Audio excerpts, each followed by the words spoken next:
T-minus 5, 4, 3, 2, 1. Booster ignition and liftoff.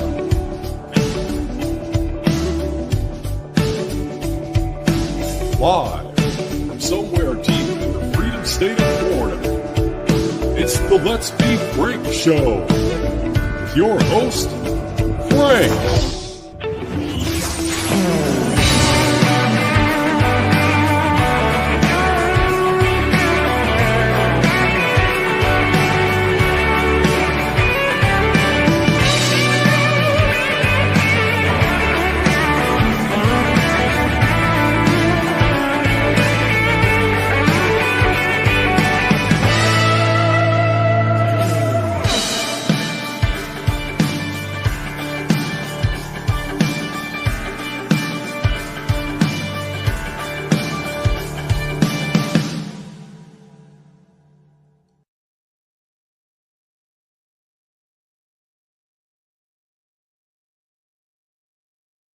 Hey, welcome back, everybody. I'm glad you guys are joining me for another Freedom Stream. This is Freedom Stream number 2 since coming back, right? This is the sequel of the Freedom Stream of Saturday night now. But in all seriousness, great to be here.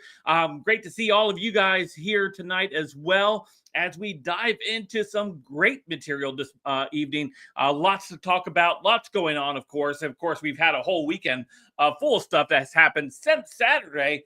That we are going to go ahead and talk about tonight. But obviously, we're starting with President Donald Trump, who's had enough with everyone and is dropping bombs everywhere. No one is spared. That's right. Israel's not spared. Iran's not spared. AOC is not spared from the bombs that Trump has been bombing. Even the warmongers, people like Mark Levin, getting an earful today. But it's great to see all of you guys today. Great to be back. Great to be back in the chair here on the Freedom Stream as we get going. Don't forget to hit that like button, subscribe button if you have not already done so. I appreciate that. Appreciate that you guys are supporting the channel all through all kinds of means, like button, subscribing, the memberships, all of that's great. So thank you guys so much for all of that. I appreciate it, and it goes a long way for this channel. So thank you so much. So hello to Wendy, Dr. Insomnia, and Cheryl Sosby, who's all in the chat this evening. Hello to the people over on Rumble. We have 2 watching over there right now on Rumble. Hello, my great and faithful Rumble followers. Thank you for being over there as well. As you guys know, we stream here on YouTube and also on Rumble on Tuesday, Thursdays, and Saturdays at 7 p.m. Eastern. Let's go ahead and take a look at what we got going on here to begin with this evening. President Trump dropping some bombs, and the media is absolutely upset with this. Dude just had to deal with Iran and Israel battling it over. Trump comes in and says, you know what? I'm going to go ahead and end this. I'm going to go ahead and take care of this whole thing, everything that's happening. We're going to drop some bombs. We're going to go ahead and bring some peace to the region, and we're going to go ahead and make sure this takes place.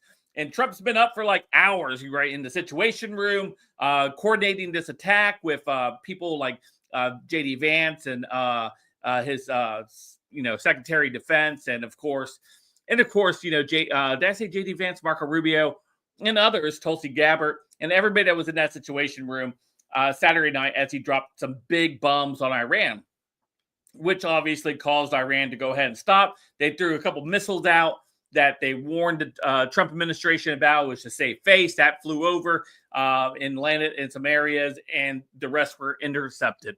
And so a peace negotiation was on its way with a ceasefire being put in place. And before the ceasefire took effect, Israel decided to go ahead and launch a bunch of rockets over into Iran to disable more of their infrastructure, things like satellites and other things. And then, of course, Iran responded back, and it absolutely ticked off President Trump. He's like, dude, what am I doing? Trying to get you guys to come to the table to talk peace, and here you guys are. You can't even stop. You can't even stop. And so President Trump has sharp words for both countries, basically telling them to cut it out and let's get down to business. Hey, Aircraft Sparky over on Rumble. I do have some people over there. Fantastic. Great to see you over there on Aircraft. And number 1 to you is also over on Rumble. All the 7 viewers, thank you guys so much over there. Hello, Freeman. Great to see you. So let's go ahead, as the media was obviously in outrage over what President Trump had to say because he dropped the F-bomb. He dropped the F-bomb during this interview. Let's go ahead and take a listen because this is probably classic Donald Trump. This is Trump up for so many hours, and he's done with all of it. He's done with all the dumb questions and everything. Let's take a listen. Israel says that Iran violated the peace agreement, the ceasefire agreement. Do you believe that Iran is still committed to peace? Yeah, I do. They violated it, but Israel violated it too. Are you questioning if Israel is committed? Israel, as soon as we made the deal, they came out and they dropped a load of bombs, the likes of which I've never seen before. The biggest load that we've seen. I'm not happy with Israel. You know, when I say, okay, now you have 12 hours, you don't go out in the first hour and just drop everything you have on them. So I'm not happy with them. I'm not happy with Iran either. But I'm really unhappy if Israel's going out this morning because the one rocket that didn't land, that was shot, perhaps by mistake, that didn't land. I'm not happy about that. You know what? We basically have two countries that have been fighting so long and so hard that they don't know what the fuck they're doing. Do you understand that?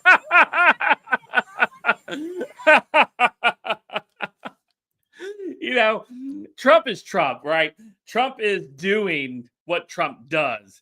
And this is something that Trump always does. You know, he obviously was working tirelessly behind the scenes, right? He put this whole plan together with everyone to try to go ahead and neutralize Iran, right? To neutralize the threat of a nuclear Iran. Everybody was clamoring about, and Trump's like, you know what?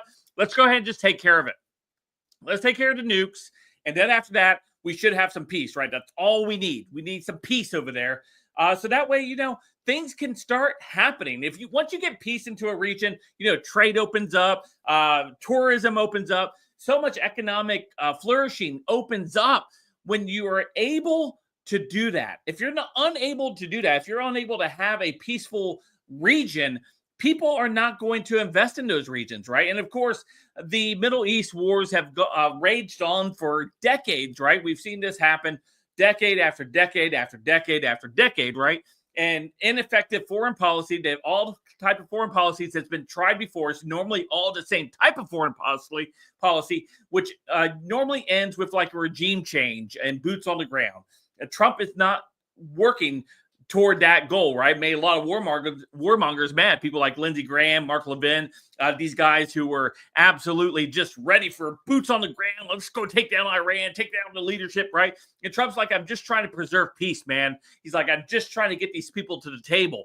And they've been fighting for so long. They've been doing this for so long. They can't get out of their own way to even make peace. He's like, they don't know what the F they're doing. And that's how he feels. I get it. I get the frustration, right? If you ever have, if you have kids that are bickering sometimes, you know, you got kids and they're just bickering all the time. They're fighting all the time. And you're like, just stop. Just stop. You know, we can stop and get some ice cream if you guys can stop fighting.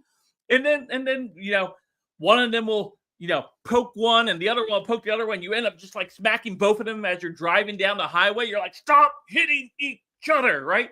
As you're doing that.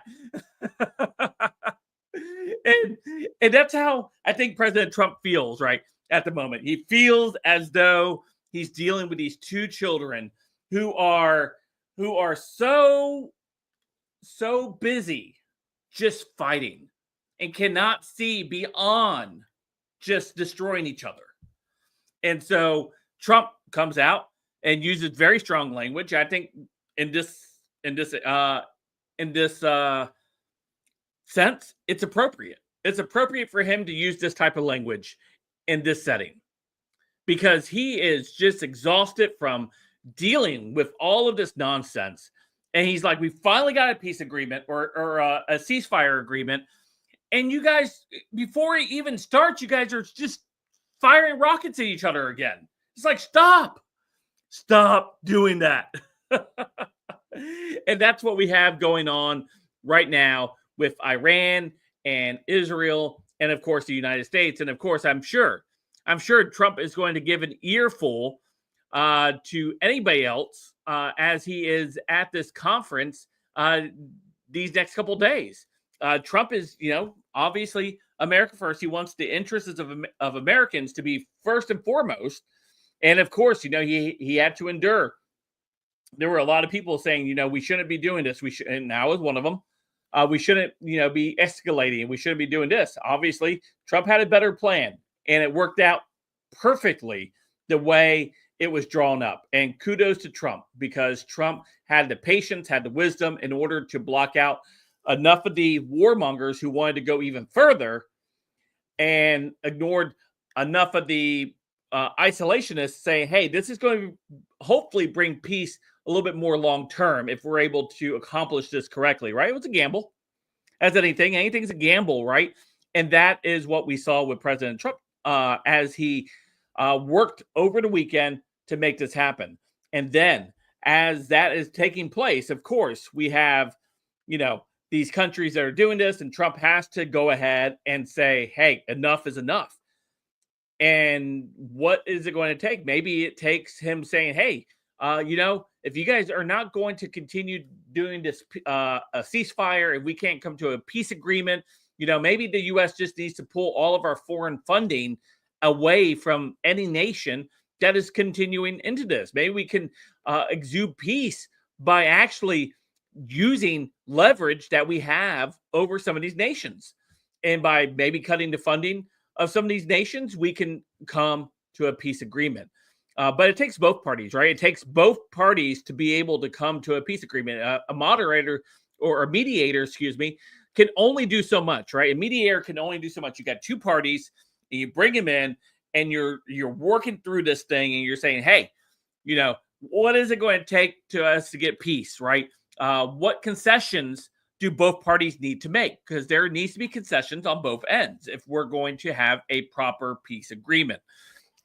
So we're going to see how Trump handles this from a negotiation standpoint and from a mediation standpoint, because that's what the U.S. has become in this war between Israel and Iran. And so with Trump being able to do that, we're going to see how he's able to navigate those waters, and if he's going to be able to negotiate with Israel and Iran to be able to come together for the greater good.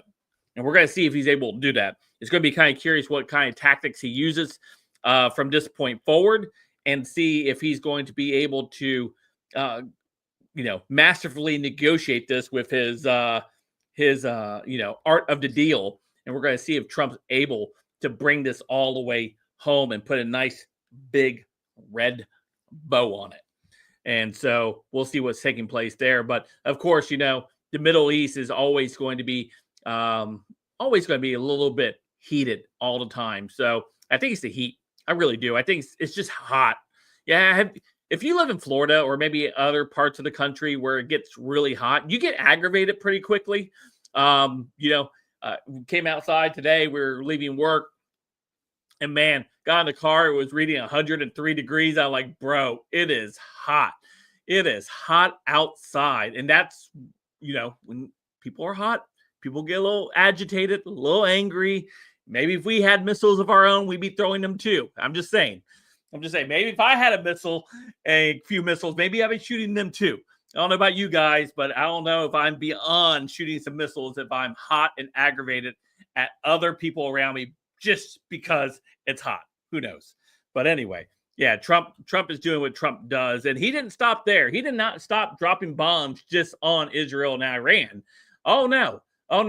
That he expanded the horizons and started dropping them on members of Congress as well. People like AOC, Alexandria Ocasio-Cortez. That's right. She's starting to hit that Latina wall. What that is once you hit a certain age as a Latina, you start putting on lots of weight. And that is what's currently happening to AOC. She is looking a little plump. Maybe she's pregnant. I don't know, but she is looking a little bit more plump than she used to. Maybe she should either, taking some Ozempic, trimming down, or maybe getting on some meal plan, maybe doing the carnivore diet, or just buying some bigger clothes. Whatever it is, whatever she's doing right now is not working for her.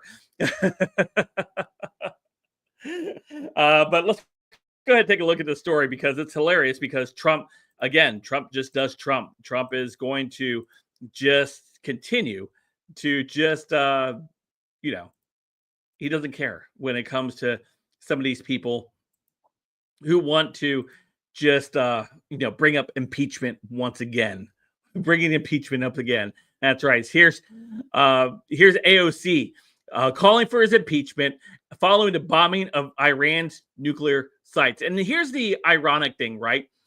Every Democrat who's come out against Trump bombing Iran had no problem with Obama bombing countries in the Middle East. Syria and Libya had no problem with him bombing them countries. Why? Because the Congress has given additional powers to the executive branch. They have ceded power from themselves and given to the executive branch a long time ago. And the presidents who have wielded this power for a very long time now are able to do these types of missions without the consent of Congress. It really is. But here we got AOC, of course, demanding another impeachment. Oh, that's what we need. We need another impeachment. My gosh, can we have another impeachment, please? Really? We've seen this play out, right? So let's go ahead and take a look at this story here. President Trump absolutely obliterates AOC after she calls for his impeachment following the bombing of Iranian nuclear sites. Whenever I hear the word nuclear, I cannot help but hear George W. Bush say that word, nuclear. I don't even think if I'm saying it right. I don't know, nuclear? I think I'm saying it right. But I remember listening. Maybe he did say it right, and maybe I'm just thinking of them making fun of him not saying it right. I don't remember. Maybe somebody can remember for me, but I don't remember. I thought he said it weird or he said it differently, and it was like kind of funny. Anyway. Anyway, here we go. President Trump is lit up America's least favorite former bartender after she went on a tirade calling for his removal of office. The Gateway pundit previously reported AOC demanded that Trump be impeached for the third time after he announced on Saturday evening that the U.S. had dropped bombs on 3 nuclear sites in Iran. The president's disastrous decision, this is what AOC said, the president's disastrous decision to bomb Iran without authorization is a grave violation of the Constitution. I can see her doing this. Constitution and congressional war powers, AOC whined on X. She went on to say, he has impulsively risked launching a war that may ensnare us for generations, she added. It is absolutely and clearly grounds for impeachment. During Trump's response to AOC's childish rant was absolute fire Tuesday morning. That's what I'm saying. Trump was just dropping bombs this morning, insulting her intelligence and noting how jealous she is of all the victories he has racked up in just 5 months. He says this from his Truth account. Stupid AOC, Alexandria Ocasio-Cortez, one of the dumbest people in Congress, is now calling for my impeachment, despite the fact that the crooked and corrupt Democrats have already done that twice before, Trump wrote on Truth Social. The reason for her rantings is all the victories that the USA has had under the Trump administration. Trump continued to mock AOC's intellect while at the same time paying her with a backhand compliment by comparing her to 2 other Democrat congresswomen who are arguably more loathsome. The Democrats aren't used to winning, and she can't stand the concept of our country being successful again, Trump taunted. When we examine her test scores, we will find out that she is not qualified for office, but nevertheless, far more qualified than Crockett, who is a seriously low IQ'd individual, or Ilhan Omar, who does nothing but complain about our country. Yet, the failed country that she comes from doesn't have a government. It's drenched in crime and poverty and is rated one of the worst in the world. One of the worst countries in the world. Believe me, no country's worse. It is even, if it is even rated at all. How dare the mouse tells us how to run the United States of America. Trump has issued 2 challenges to AOC. First, take a cognitive exam that he aced recently at the Walter Reed Medical Center. And second, go back home to Queens and clean up her failing district. We're just now coming back from the radical left experiment with Sleepy Joe, Kamala, and the auto pin in charge. What a disaster it was. AOC should be forced to take a cognitive test that I just completed at Walter Reed Medical Center as part of my physical, Trump stated. As the doctor in charge said, President Trump aced it, meaning I got every answer right. Instead of her constant complaining, Alexandria should just go back home to Queens, where I was also brought up, and straighten out her filthy, disgusting, crime-ridden streets in the district she represents, and which she never goes to anymore. Trump closed by warning AOC to worry about her own primary challenge before even considering taking on Senator Minority Leader Chuck Schumer, which has been rumored for months. He's also channeled Dirty Harry by telling AOC to make his day by impeaching him. He said she better start worrying about her own primary before she thinks about beating our great Palestinian senator, crying Chuck Schumer, whose career is definitely on very thin ice, Trump wrote. She and her Democrat friends have hit the lowest poll numbers in congressional history, so go ahead and try impeaching me again. Make my day. Another bomb. That is what I voted for, says Jeff and Houdini. That's right.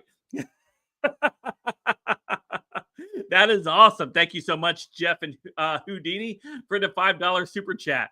Hey, Amazing Trace. Great to see you. Great to see you. Yeah.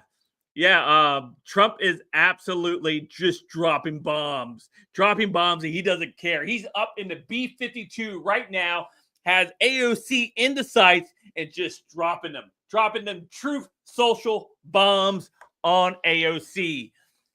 This guy, of course, you know, he works nonstop. Trump is a workaholic, right? He is going to work, especially, you know, he obviously works for free in the White House, right? He does not collect a government salary. Every time he gets a government check, that's, you know, he normally donates it to a charity or something else that he donates it to. But he is absolutely just a beast when it comes to trolling. He's a beast when it comes to nickname giving.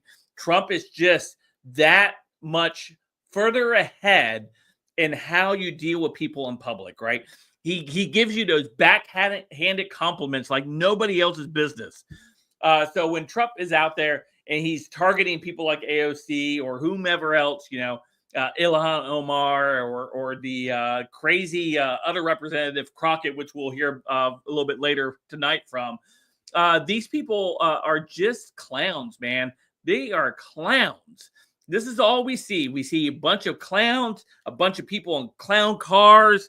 The media will sit there and try to hype them up and try to just not even talk about the victories that we have won in this administration, right? There's things that we want to see done better, right? We want to see more deportations. We want to see Democrats locked up. We want to see the FBI individuals who worked to block away January 6ers locked up and fired, right? We want to see these things happen continually.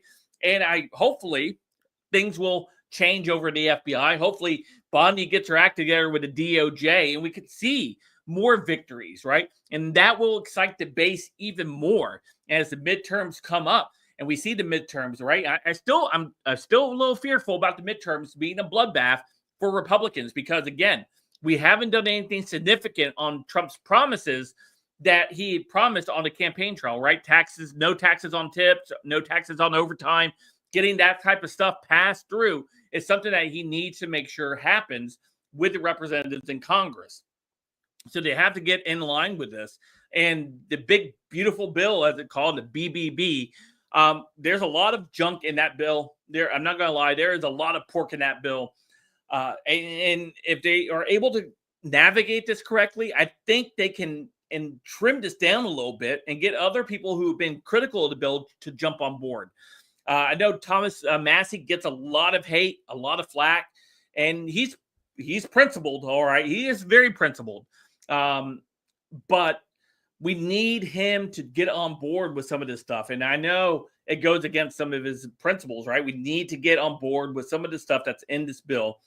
And if they're able to trim it down some, trim it. I would love for them to just do some standalone bills, things that, tackle like no taxes on tips, no taxes on overtime, and things like that, because I think that's what the American people want. That's what they voted for, right? They voted for some of this stuff, and it's in this bill. We want the Doge cuts to stay permanent, right? We don't want the USAID to continue to fund Democrat projects and Democrats in general through the funding of the federal government, using their NGOs and pushing money through the USAID, USAID, and pushing it through to Democrats through their many offshore accounts, shell companies, and using those areas in order to do that. I would love for the DOJ to get on and gear and investigate lots of these things, right? The Act Blue, right? Investigate this, investigate George Soros's foundations and the Clinton foundations. And there's so much corruption, I know. And to get all this going, it's going to take a little bit of time. However, there needs to be something that takes place. The Epstein list being, the files being released, or those people that are on the actual list, the people that were committed crimes on that list should be locked up and or being arrested, right? Raided in 4 o'clock in the morning. That's what we should be seeing. And yeah, lots of great stuff. Hey, Fat Boy Gaming Nonsense, no nonsense, gifted 5 memberships on the channel. So if you are a Let's Be Frank viewer and you're a subscriber, 5 of you guys randomly have just been given a free membership by Fat Boy Gaming. So check out his channel, by the way, too, because he is, if you like gaming, you like retro gaming, this guy's it. Check him out. He's just getting started. He's building. He's really kind of finding his footing. He's really finding his space. I think he's doing a great job. So check him out, Fat Boy Gaming Nonsense. He does wonderful things. And thank you so much for purchasing those 5 memberships for 5 subscribers on this channel. So thank you so much, Fat Boy Gaming. Thank you. He's also been keeping track of the hypes on the like buttons. Thank you so much. We are up to 60 likes the last time he had checked in here. So yeah, so for sure. So yeah, Trump dropping bombs on so much things, on so many people. These people are just absolutely just, they're dumb. They're dumb. And it's beyond being dumb. I think there is some elements within some of these people that are just, they hate this country for what it is. They hate this country. And there's a lot of things in this country that are terrible, that are wrong, right? And I think there is a good amount of pushback that is happening, right? The pendulum is starting to swing the other way, right? The left has gone really far with like their Pride Month and trying to trans to kids and trans to babies and whatever else they're trying to trans, and of course the nonstop abortion and everything else that's taking place. People are really, really tired of it, and they yearn for some of the traditional stuff that we have seen in this nation over its course of its lifespan, right? There are some wonderful traditional things that we haven't been known for in this country, right? Would love to see the family unit explode, right? More people getting married and staying together, more people having children, right?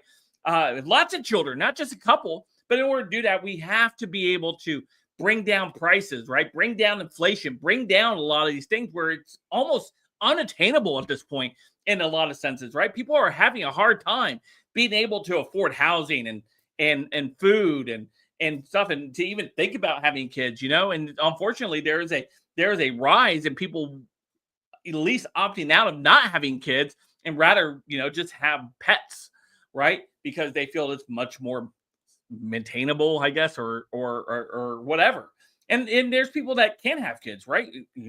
And the adoption process is so difficult, right? There's so many hoops that you have to jump through, which is fine, right? To make sure you are adopting somebody that you aren't going to physically or abuse other ways, right? We've seen too many stories like that from gay couples adopting kids, and we see what in the stories that we see about that happening, the gays should not be able to adopt at all. But anyway, this is what we see. We see a yearning for tradition. We see a yearning for things that the Americana that is presented to us through nostalgia or through memory or just simple, just looking back and people saying, I missed that. I missed that. I see commercials from the 1990s all the time.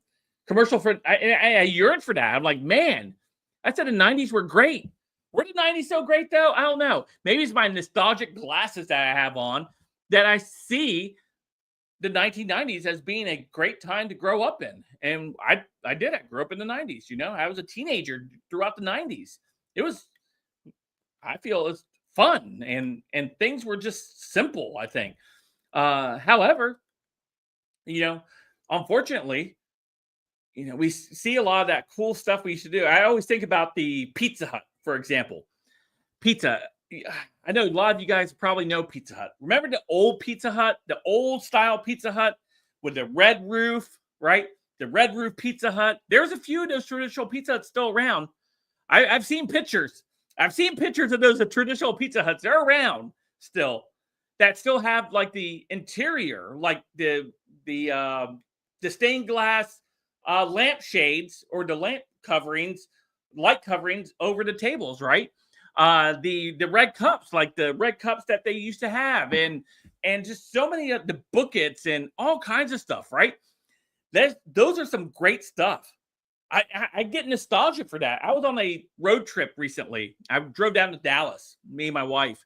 We had a conference we had to go to, and we were driving through Dallas. So we were going through Louisiana. We had passed through.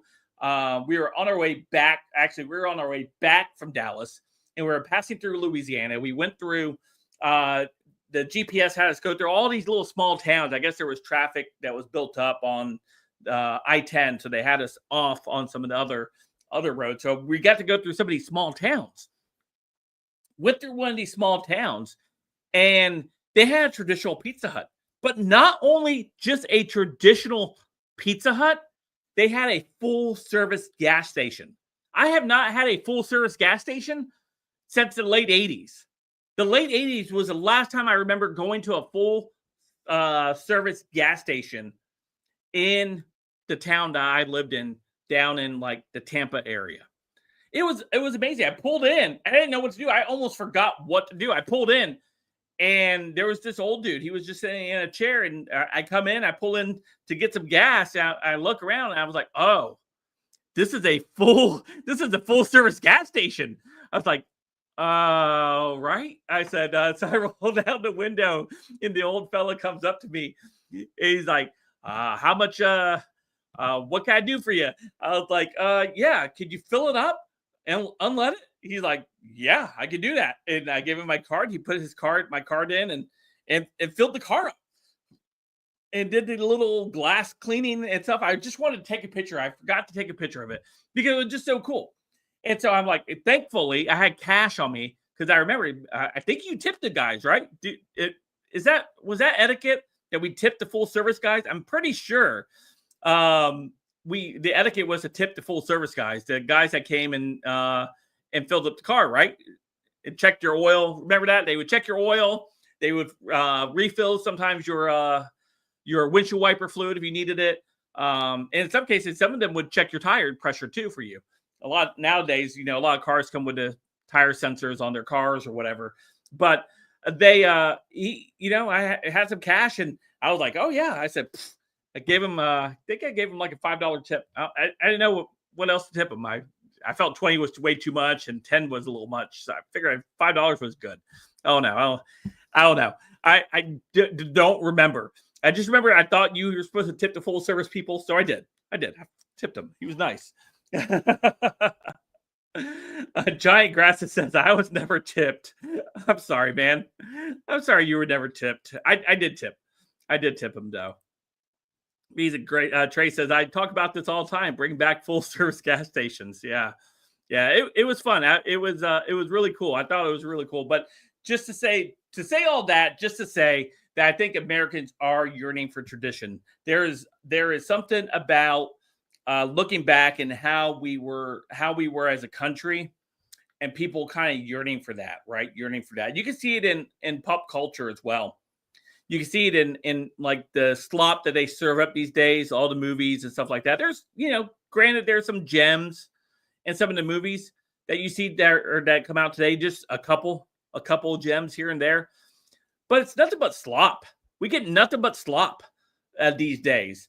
And you yearn for even movies that were produced back in like the 80s, 90s, and maybe even early 2000s. I just watched The Last Samurai recently. My wife and I, we're actually on this conference, right? So we go to this conference, and it was on TV. And I was like, I've never watched this movie, The Last Samurai. I remember seeing it like advertised back when it came out. I thought it was like done in the 90s. That's how long ago I thought it was. 2003. And it was Tom Cruise. It's a Tom Cruise movie, Last Samurai. And it was a really, really good movie. I was, I guess I was shocked, but not shocked. I was like, man, I yearn for these types of movies. And it was a really good movie. There was no sex scenes in it. Obviously it was a war movie. So, there's some violent scenes and stuff like that, but nothing that's gratuitous or anything like that. It was just a really, really well shot movie. And it was really done very well. And I just remember, I was like, man, I said, can we get movies like this? This is like, just sit down. And it was like it would have been a great date night movie. Jeff and Houdini says, pizza washer, dishwasher, free Pepsi and Burgundy wine. Good stuff. That's what he remembers. Yeah. Yeah.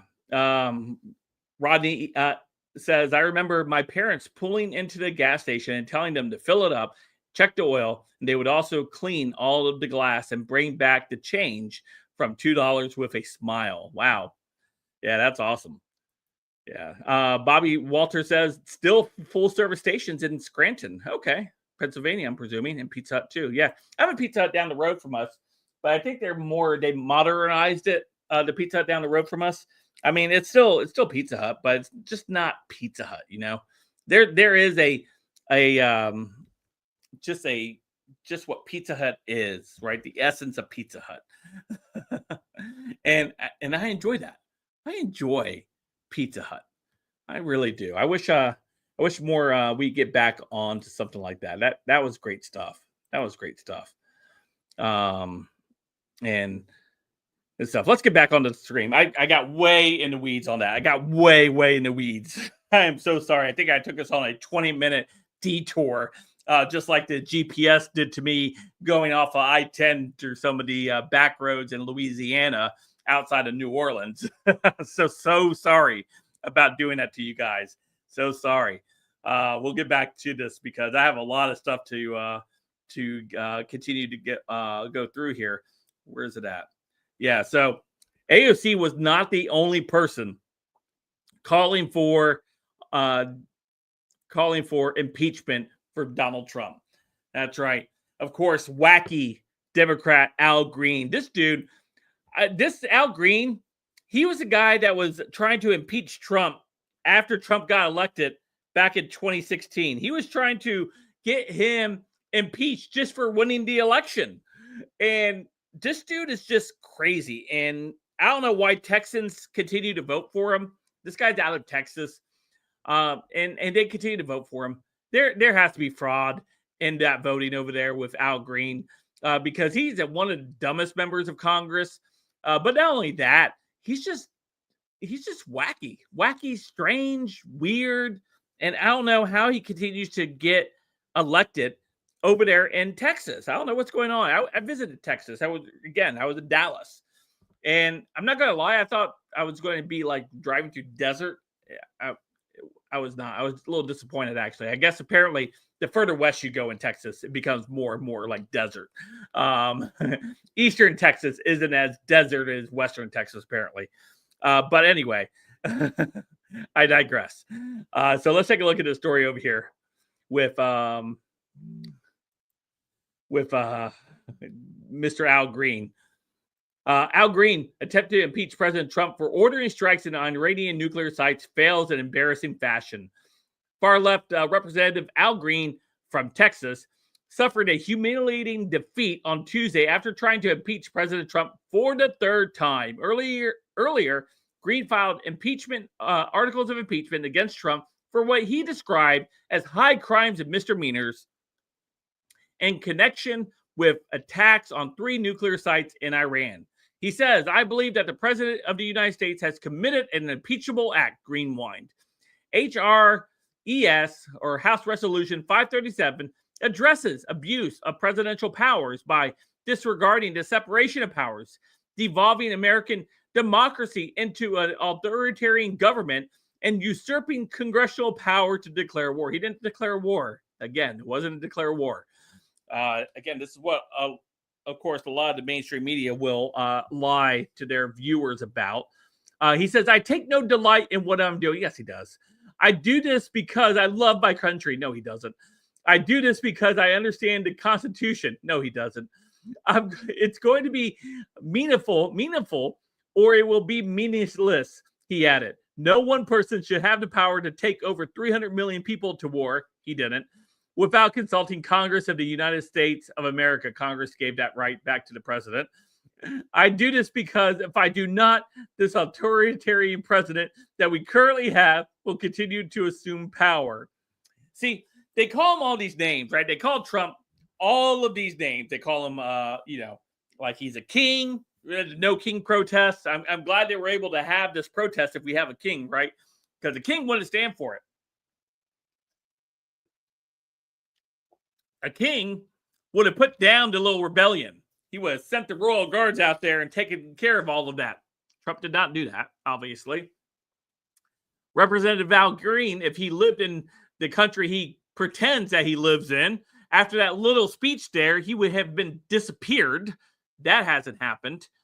So, yeah, these people just play in this fan fiction. They play in these little things. They're failed theater kids who end up in Congress, and they act all dramatic, or they sit there and cry, and they whine, and they do everything that they think that the American public wants to see them do.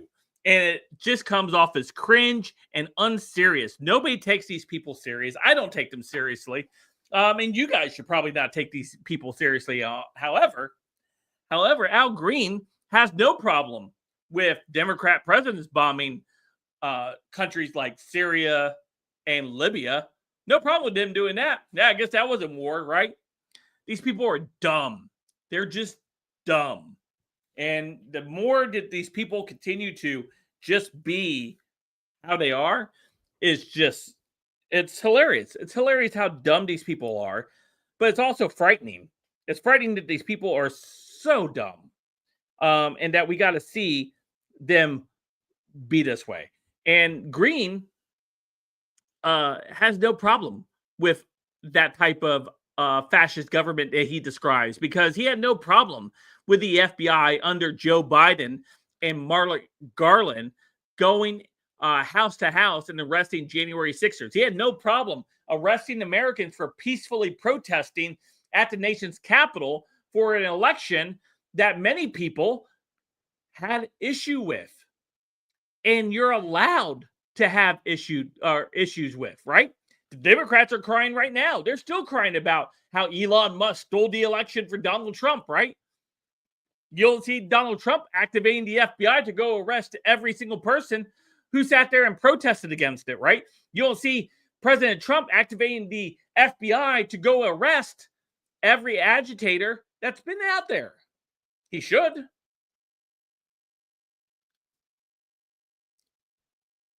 So this is what drives me insane. And it's the viewers of networks like ABC, CNN, and even like Fox News.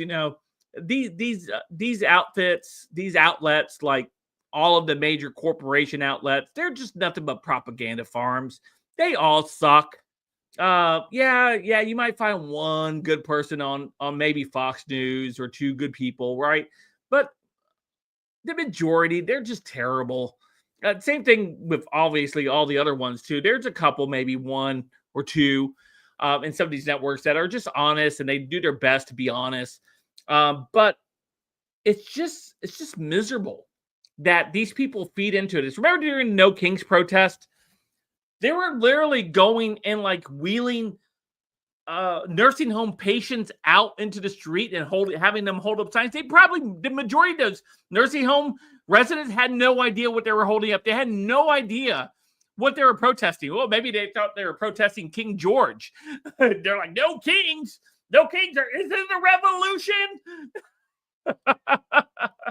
As they're rolling them out. Is it a revolution?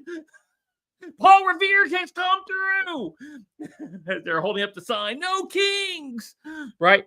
They had no idea what they're out there. They're just rolling them out there. And of course, a lot of those nursing homes have CNN or MSNBC going nonstop in the community room in these places and just feeding the fear into these old people that are all in these little nursing homes and living the twilight of their years out. And here we got these guys coming in and they're like, hey, these guys are from Max Blue. They're going to roll you out and they're going to hand you a sign and you're going to hold it up and then we're going to take pictures of you. And that's what we saw during that No Kings rally. I'm like, oh, so stunning and brave. I saw someone posted on Facebook. One of my high school friends, he's such a lib.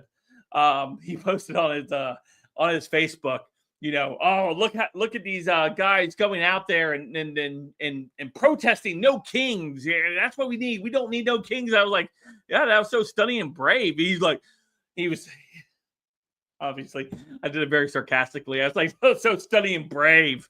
No kings. That was good thing. I guess the protest worked. We still have no king. Protest won.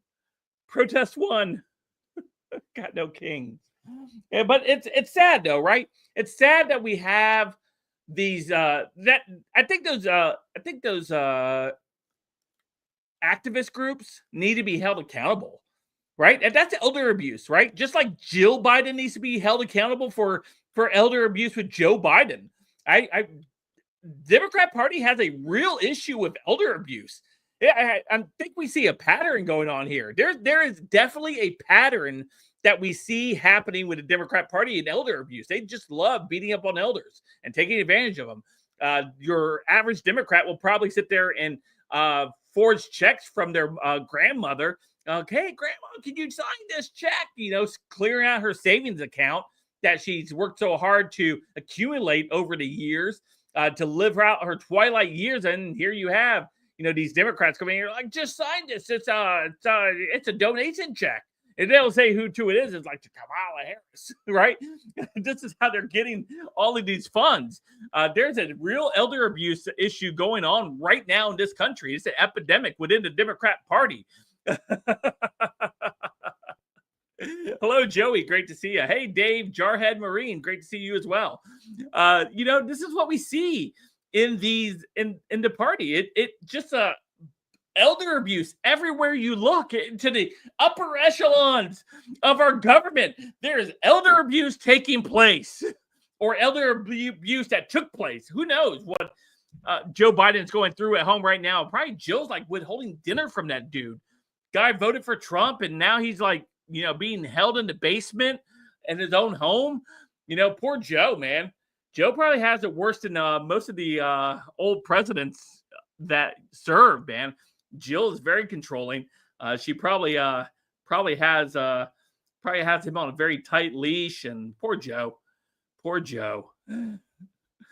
They promised him all extra scoops of ice cream. They did. But yeah, for sure, man. That's just sad. That's just sad of what we see with the Democrat Party and how they treat these older people who are frail and that obviously need assistance in living, and they're taking advantage. This is the same party that goes into nursing homes with ballots, right? And has them vote Democrat. That's part of their ballot harvesting system. They go into these areas and these nursing homes and they all vote Democrat. They have no idea what they're voting for, but they're voting for Democrats. They're voting for Kamala Harris. They have no idea who Kamala Harris is, and they're voting Kamala Harris. And that's just really, really sad. It's abuse and abuse and abuse. That's all Democrats know how to do. All they do is abuse people. They abuse the country, man. How many illegals did the Biden administration let into the country? Was it like 10 million or something like that? 10, 15 million illegals that came into the country? That's country abuse, man. There are countries being abused every which way. Democrat parties know how to do it. Hey, Dwayne, great to see you. Rita and I say hello. Well, hello, Rita, and hello, Dwayne. Great seeing you guys. Hi, Will. Great seeing you as well, too. So yeah, this is what we have. We have this group of just people that hate our nation, man. It's terrible to see. It really is. I would really, really like for the Trump administration to really go after the Democrat Party even harder. Go after their source of funding, which they have in the USAID, but also go after these NGOs, go after these shell companies, go after the Democrat activists. There's so many layers to their corruption, so many layers to their cheating that I think you could fill up a couple prisons with these people. I think you would need something bigger than Guantanamo. Maybe they open Alcatraz and just make it for Democrat politicians and activists who have worked to undermine this country's sovereignty, right? And so, yeah, this is what we need. We need more arrest from the Trump administration for these absolute traitors to this country. That's what we need. That's what we need. Because this is what we're up against. These are the people that want us to take them seriously, right? What is a birthing person? Representative Brandon Gill humiliates leftist witness defending government waste in Doge hearing. Can't answer whether a birthing person is a woman. She says, that is outside my expertise. Why am I not surprised that she looks like this? Why am I not surprised?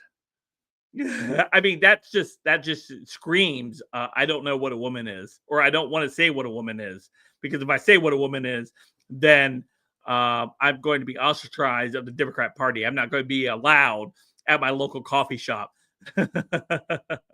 Hello, James Sneed. Great to see you as well. So let's take a look at the story, because this line of questioning is pretty hilarious. Let's take a listen. Ever had dental anxiety? I did, until I found ProDentim probiotic candies. There we go. Dreams do come another true. commercial. As a stay-at-home mother of two I need wonderful ad blocker. children, I was always From Texas for 5 minutes. Thank you, Madam Chair. It never gets boring in here. And I'd like to say thank you to the witnesses for being here and for taking the time. Ms. DeVito, thank you for coming here. You, in your testimony, you said that Americans deserve a government that works for them, a government that makes their lives easier and more secure. Is that correct? Yes, sir. Great. I'd like to read through a couple of the grants that Doge has pulled back, and I'd like to get your take on them. They pulled back a $1.5 million NIH grant to Morehouse College. It was called the Center to Advance Reproductive Justice and Behavioral Health among Black, pregnant / postpartum women and birthing people. Do you think that makes Americans' lives easier and more secure? I think that medical and scientific research of all types. Do you think that constitutes critical research? According to your testimony, NIH grants are critical research. I think that government research of all types in the medical, including a birthing people. I think bench research of all types plays a fundamental role. What is a role. birthing person? Sir, I am here to talk about the Doge impact. Well, I'm for asking working you about this families. grant and you're defending it. So I'm asking you who is birthing people? I am not familiar with this grant. Mm-hmm. I take a position that all kinds of government research, medical, Is a pharmaceutical, birthing person a woman? Is that another biological- word for female? that is outside the scope of my expertise. Seems like erasure language to me. I've been told that type of vernacular constitutes erasure language. How about another one? How about the conference Gender Equity in the Mathematical Study of Commutative Algebra? Do you think that that's a valid form of government spending? I think mathematical research of all types is deserving of government. What about investment. studying, and this is directly from the National Science Foundation's website, women and non-binary mathematicians? Again, I think all kinds of government investment should be dedicated toward mathematical. All kinds of government investment. scientific- You don't have any kind of limit on what we're spending our money on. Just everything. Is that your testimony? I am talking about Doge. You brought up. So am I. This is a grant that Doge cut. I am not familiar with this particular grant, but Mhm. I think government investment in mathematical, Okay. biological. Let's do another one. This one is called hashtag Transcendent Health, adapting an LGB plus inclusive teen pregnancy prevention program for transgender boys. I can't even say this without laughing. Do you think that is a useful form of our tax spend? I am not familiar with that grant, but I think bench research, government investment in scientific and Teen pharmaceutical pregnancy research. for transgender boys. Do you think that is a useful spend of our tax dollars? I think government investment in all kinds of scientific research is of the utmost importance. Including pregnancy prevention for transgender boys. Okay. Let me ask you, we can come back to this later maybe. Do you support abolishing the filibuster still? I am here to talk about Doge respectfully. Right. and We could abolish the filibuster and get a lot of Doge cuts through. And you've written at length on your Twitter about abolishing the filibuster. I'm just curious if you think that we should do that still. I did a lot of previous work on different topics because Mhm. I am an economic policy expert.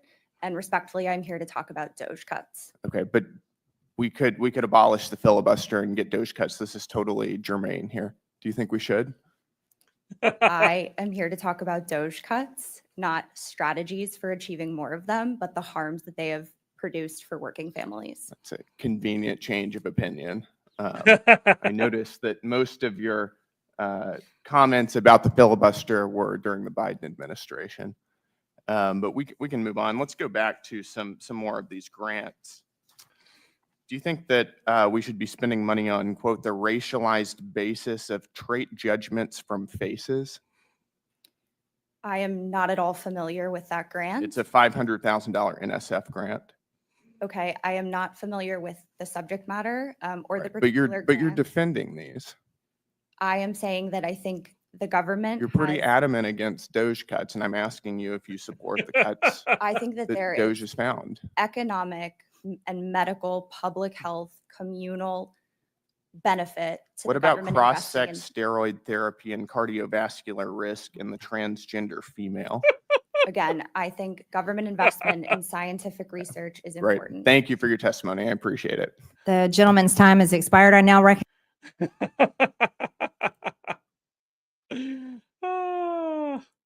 That was classic. That was classic. She couldn't even respond to any of it. She was supposed to be an expert, right? An expert on Doge cuts, an expert on whatever else. And she did not want to expound any more on what the congressman was already revealing in the public sphere there, because she knows those things are very unpopular. She knows those things are not popular with middle of America or just America in general. It's like 2% of the population of this country. And we are focused, we're so heavily focused on this mentally ill portion of the country that we have months celebrating their mental health issues. It's just absolutely insane. And I think that's what people are sick and tired of. It's fatigue. There's so much fatigue around it. People are like, stop with the trans, stop with the gayness, right? We're tired of it. We're tired. We're just ready. We're just ready to be normal. Just be normal. Go back in the closet. It's okay. Go back in the closet. Nobody's going to be mad at you for going back in the closet. Get it out of the streets. Get it off my calendar. My goodness, I don't know how many times I look at my calendar and there's like something celebrating some type of mental illness. It's just beyond me. It's beyond me, and I have no idea why we cater to such a small minority within this nation under this stuff. Well, Frank, it is Mental Health Month. Willie said she's an expert at dodging questions. That she was. I saw Katie Zegg sneak into the chat. Hey, Katie, great to see you. Yo, great to see you. Thanks for coming in. I appreciate you guys.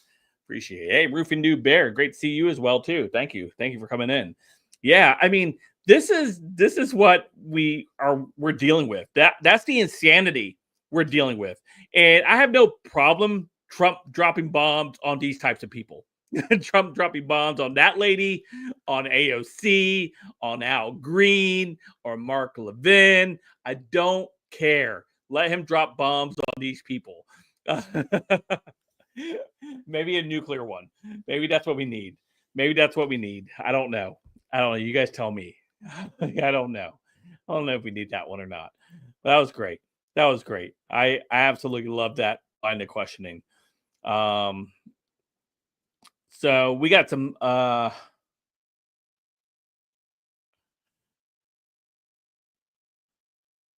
so we have some rogue justices, right? We got some rogue people, judges in the country that don't believe that the that Supreme Court ruling just recently applies to them. They don't believe it applies to them. The Supreme Court, if you guys didn't know, just ruled saying that yes, Trump can deport people to other countries. It doesn't matter what country he deports them to. He can deport them wherever at this point. Get them out of the country, right? And of course, these activist judges, their lower court justices say, "Oh yeah, that Supreme Court ruling doesn't apply to me." It's time to start arresting judges. It's time to start arresting these judges who refuse to obey the rulings of the Supreme Court when it comes to things like this. It's time to stop it. Just stop it. Your ruling is invalid. And you're now going to be arrested for obstructing justice. That's what needs to take place. And Stephen Miller is going to light this judge up. Let's take a listen, Stephen Miller, as he lights up this judge that doesn't believe that the ruling by the Supreme Court applies to them. Yes, this is an incredible victory, the Supreme Court win.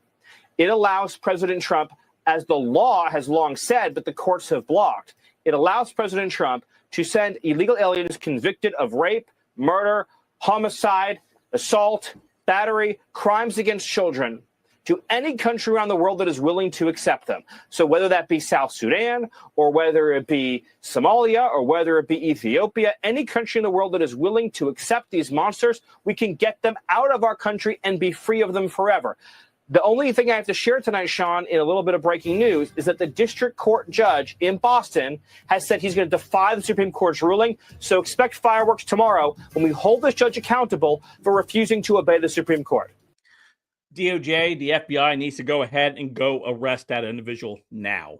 They need to be raiding that person's house right now. I want to see it on Fox News. I want to see Fox cameras there, just like they did with Trump. CNN was outside. I want to see Fox News outside, or OAN, or somebody, right, being tipped off saying, "Hey, we're going to go raid this judge's house. We're going to arrest him. We're going to perp walk him, and let's be there with the cameras rolling." This is what happens when you defy the Supreme Court. Because if you remember back in the 2020 election, many of you guys will remember this. The Supreme Court had issued orders to Pennsylvania, do not destroy the envelopes of the mail-in ballots. Right?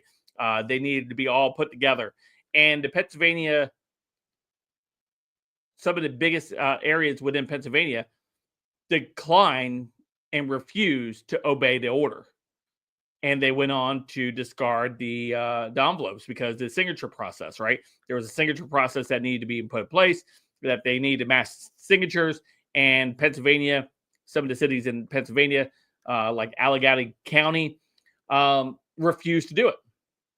Went against the Supreme Court ruling. And they did it anyway. And there was no justice that came from that, right? There's a lot of people that need to be arrested. There's a lot of charges need to be filed against people that worked against this country previously, against the 2020 election, for COVID, for the COVID justice. We need COVID justice, right? So much stuff that needs to happen. The laundry list is big. The criminal list is huge. huge, right? And so, yeah, these people need to be held accountable. And Stephen Miller is correct. We should probably tomorrow start seeing something happen, hopefully, that will, somehow get this judge either thrown off the bench or arrested or whatever. Hey, AC Cruz and Randall, great to see you guys. Good evening. Good evening. And so, yeah, this is what we have going on right now. We got these rogue judges. I keep wanting to say justices, rogue judges who are just wanting to just screw this country with every opportunity they get. They want to just absolutely hurt this nation, hurt the citizens of this nation, really. If you think about it, hurt the citizens of this nation. This nation deserves better. This nation deserves judges that actually care about the rule of law and not their ideology, which they strongly align with anti-Americanism. Yeah, that's all I got to say about that. Those people are just absolute crazy people. Let's see here. I had another couple stories here real quick before we kind of try to wrap up for the night. I did have a couple. Oh, yeah. I had this story here. I'm actually going to cover this a little bit more in detail on Saturday night. I'm actually going to have Katie Zed come on for a segment on Saturday night's Freedom Stream to discuss this case. Carmelo Anthony was indicted by a grand jury for first-degree murder of Austin Metcalf. Good. However, he is still out on bond. This guy has gotten so many special privileges to avoid any type of consequence. And I hope that the jury that is selected will deliver justice for the Metcalf family. Because Carmelo Anthony, this guy had a knife on school property. Who carries a knife who does not think that they're going, or that has a knife that isn't going to use it for nefarious reasons?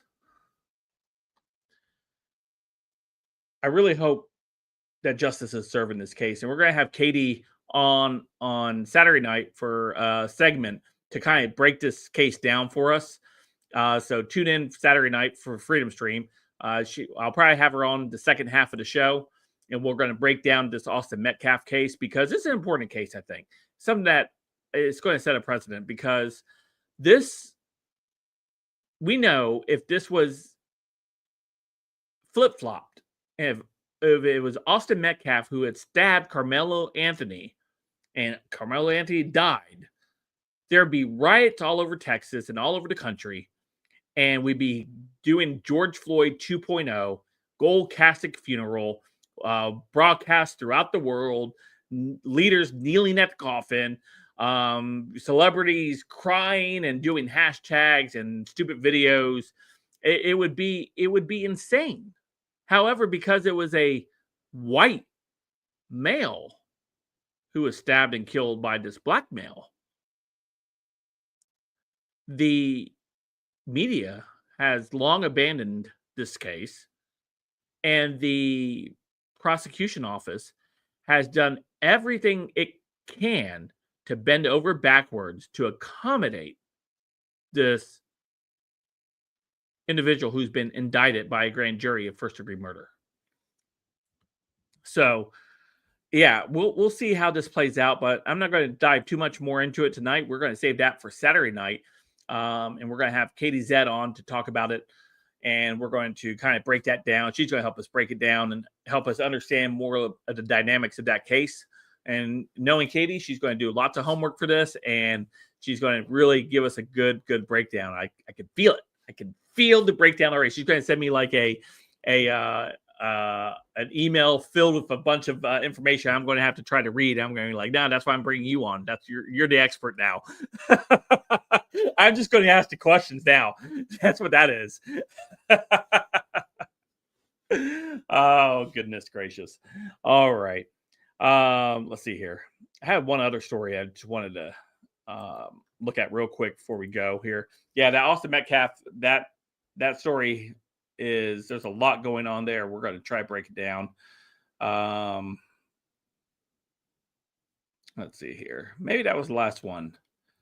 That may have been the last story I had for us. Oh, no, I have one more. Yeah, this was from Benny Johnson. I normally don't share much of his stuff, but I'm sharing this one today. Benny Johnson. And this is this trans influencer. This guy goes into restaurants and he films himself eating, and he waits for like the waiters or waitresses or random people to call him, to misgender him, I guess, to call him. Dude looks like a dude, right? He doesn't even look like a woman. Big Adam's apple, deep voice. And recently he was just in Disney in Florida, and he was filming himself inside the women's bathroom, inside Disney, mind you, where there were women and children in the bathroom. So you have this guy parading around in a skirt who is filming himself inside a women's bathroom.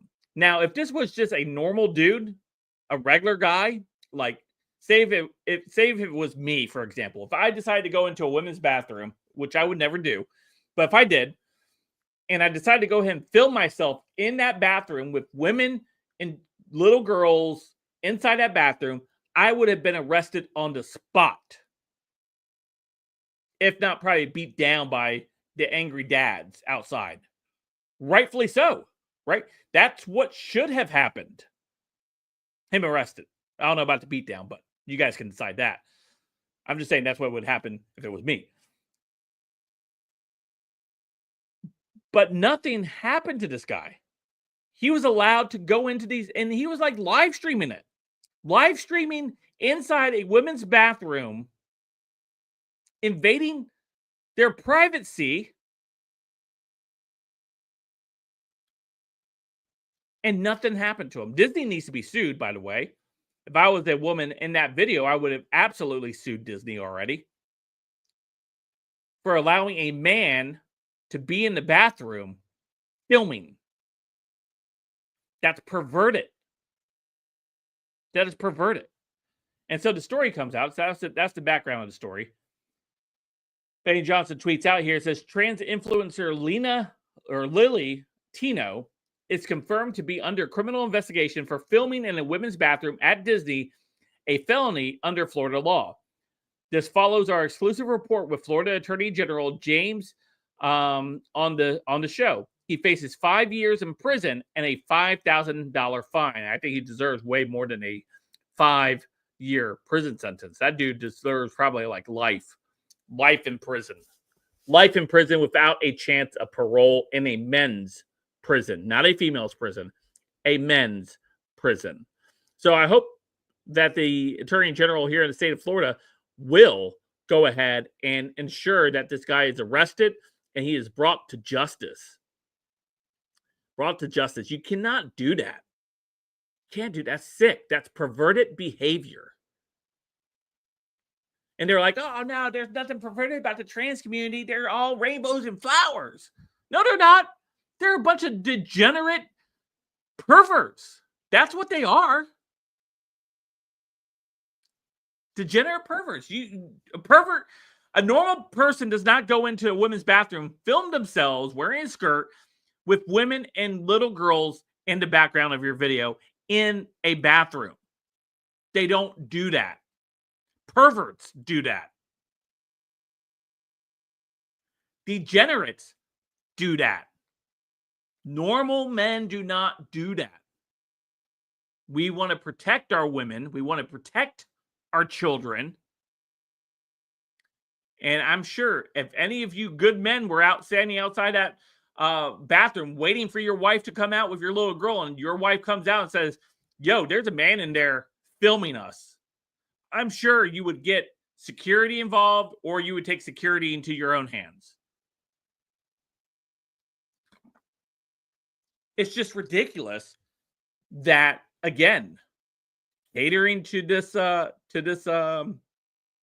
to this minority. Oh, and by the way, I did have one other video to show you guys. An important case was won in the Supreme Court. They can't trans the kids. Let's take a look at this real quick. Important victory in the Supreme Court.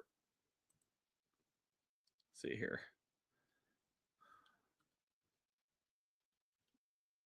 It's right here. So this is Albert Mohler. He has a show that's called The Briefing. And he brings this story to us. Let's take a listen to Albert Mohler. There is this war over expertise. This is really, really important. It's important for Christians to see. So, for example, you have Justice Sotomayor citing the expertise and authority of groups such as the American Academy of Pediatrics, the American Medical Association, the American Psychiatric Association, the American Psychological Association, the American Academy of Child Adolescent Psychiatry, who Justice Sotomayor say, quote, all agree that hormones and puberty blockers are appropriate and medically necessary to treat gender dysphoria when clinically indicated.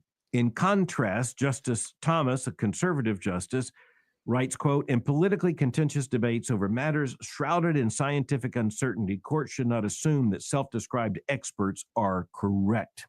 He went on to say, quote, deference to legislatures, not experts, is particularly critical here. Many prominent medical professionals have declared a consensus around the efficacy of treating children's gender dysphoria with puberty blockers, cross-sex hormones, and surgical interventions, despite mounting evidence to the contrary.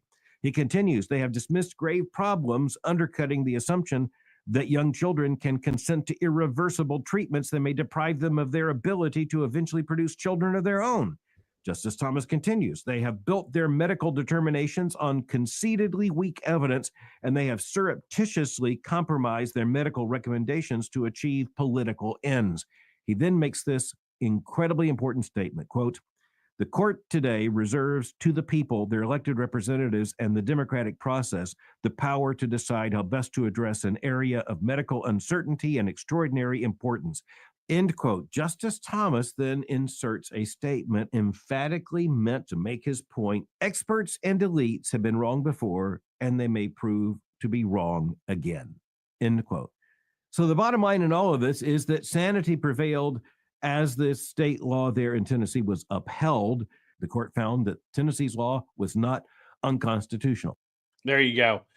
Big win for sanity. Glad that took place and glad that we actually prevailed. So anyway, well, that brings an end to our Freedom Stream tonight. The next broadcast will be Thursday night at 7 p.m. Eastern. Again, on Saturday night at 7 p.m. Eastern as well. I look forward to seeing all of you guys come out. I just want to say a special thank you real quick to our two super chats of the night. One from Jeff and Houdini for $5, which was the F. This is what I voted for. Hi, Frank. And of course, from Fat Boy Gaming Nonsense, who gifted 5 free memberships tonight. So thank you to the two of you guys. I appreciate the support from you guys, the support of memberships, the support and super chats, and of course the like and sharing and subscribing of the channel. So thank you guys so much. You guys make this a pleasure to do. I look forward to continue to do our Freedom Streams on Tuesday, Thursdays, and Saturdays at 7 p.m. Eastern. Don't forget, we will have Katie Zed on the second half of the Freedom Stream on Saturday night to discuss the Carmelo Anthony and Eric Metcalf case. And what that may look like once it goes to trial. So we'll take a look at that. And of course, I am tinkering with the idea of doing an afternoon show on Mondays, Wednesdays, and Fridays here in the near future. An afternoon show, maybe a lunch show or something like that. Just do a rundown on some of the news topics that is hitting throughout the day. Still tinkering about what time, maybe 11 a.m., maybe noon, maybe 1 p.m. So one of those time slots is what I'm kind of thinking about. But I'll let you guys know. But it probably won't be till next week or the week after. I just want to make sure I get everything kind of set up for that. So yeah. So thank you guys so much. Don't forget to hit the like button, tip your waitresses and your waiters. I appreciate all of you guys, what you guys do here. Thank you so much to the live chat over on Rumble. All 12 of you guys watching over there tonight. Thank you so much for the support over there. We will continue to do our Rumble streams as well, part of our YouTube streams. They will coincide together. We will be doing live streams all the time. So I look forward to seeing you guys in the chat. Thank you guys so much for all the support. I love you guys. God bless. And I'll see you guys later. Have a great one, everyone.